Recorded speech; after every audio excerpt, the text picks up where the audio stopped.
പറയണ എന്താണ് എപ്പോഴും അതോ അഗ്രപശ്യാമിയാണ്. ഈ 99 ദിവസങ്ങൾ കഴിഞ്ഞപ്പോഴേക്കും ഗുരുവായൂരപ്പന്റെ ശ്രീരകത്തിൽ ഇരിക്കാൻ വയ്യാണ്ടേ. അപ്പൊ പറയണെന്ന് പട്ടേരി കണ്ടോളൂ എന്നെ. അതാണ് ഈ അഗ്രപശ്യാമി കണ്ടിട്ടുണ്ടാക്കി തന്നെയാണ്. അപ്പൊ അതിൽ രണ്ടെണ്ണം ചെല്ലാം.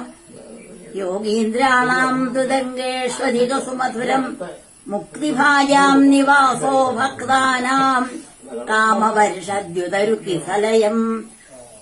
പൂവിനൊക്കെ മഹത്വമാണ് തളിരിന്. കിസലയം ആ തളിര് ഭഗവാന്റെ പദാരവിന്ദത്തിന്റെ മഹിമയാണ്.